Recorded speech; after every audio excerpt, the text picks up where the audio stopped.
Assalamualaikum warahmatullahi wabarakatuh. Perkenalkan, saya Rena Nurbayati.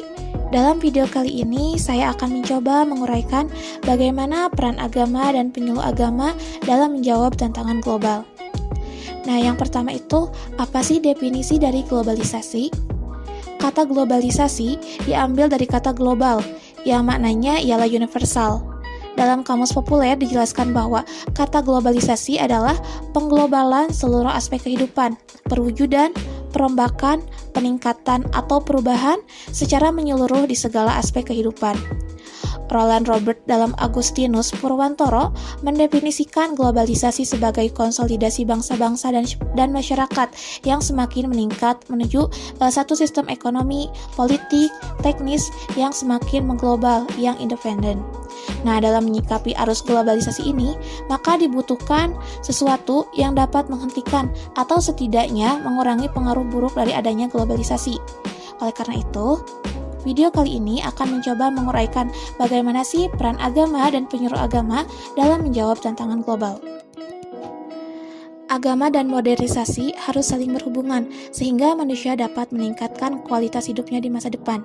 Agama hendaknya dipahami dan sekaligus dibangun di atas komitmen kebersamaan yang dititik beratkan kepada nilai-nilai spiritualitas dan aktualitas. Maksudnya di sini bukan sekedar bagaimana menampilkan agama dalam bentuk ritual yang verbal, melainkan bagaimana agama itu dapat menjawantahkan ke dalam pribadi dan sosial masyarakat beragama secara menyeluruh. Nah, lebih lanjut, agama harus bisa menjawab tantangan-tantangan global yang ada pada era modernisasi ini, agar masyarakat tidak lebih jauh tersesat menghadapi perkembangan budaya, hukum, ilmu pengetahuan, dan teknologi atau iptek. Agama juga harus mengandung kebenaran agar masyarakat percaya dan dapat mengaplikasikan ke dalam perbuatannya sehari-hari. Selain dari perspektif agama, peran penyuluh agama pun tidak kalah penting dalam menjawab tantangan global.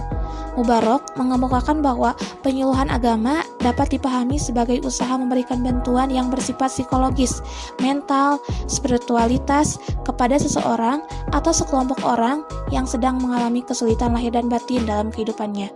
Dengan menggunakan metode atau pendekatan agama, yakni dengan membangkitkan kekuatan getaran batin atau iman di dalam dirinya agar mampu mengatasi masalah yang dihadapinya. Peran penyuluh agama di sini ialah memberikan bantuan baik mental maupun spiritualitas agar peran agama dalam menjawab tantangan global seperti yang sudah tadi digambarkan dapat tersampaikan kepada masyarakat. Pada era modern sekarang, tantangan profesi penyuluh agama semakin kompleks. Setidaknya ada 3 tantangan berat yang dialami oleh penyuluh agama, yaitu perubahan perilaku masyarakat akibat dari perkembangan ilmu pengetahuan dan teknologi, berkembangnya wacana Islam yang fundamentalis dan radikal di satu sisi, serta Islam liberal di sisi yang lain, dan yang terakhir, tantangan dalam mengatasi problem moralitas dan karakter bangsa Indonesia yang kian merosot dan melemah.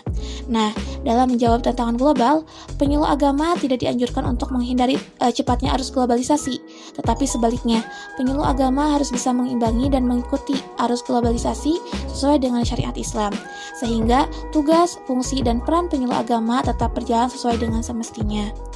Salah satu upaya yang bisa dilakukan oleh penyuluh agama dalam menjawab tantangan global yaitu dengan memanfaatkan media. Media massa saat ini sangat efektif untuk menyampaikan segala informasi yang terkini. Dengan media massa, segala penyampaian informasi tidak terbatas oleh ruang dan waktu. Keuntungan lain dari pemanfaatan media massa ini yaitu masyarakat dapat dengan mudah mengakses informasi yang disampaikan oleh penyuluh agama. Mungkin sekian pembahasan video kita kali ini tentang bagaimana peran agama dan penyuluh agama dalam menjawab tantangan global. Saya Rena Nurbayati, terima kasih atas perhatiannya. Wassalamualaikum warahmatullahi wabarakatuh.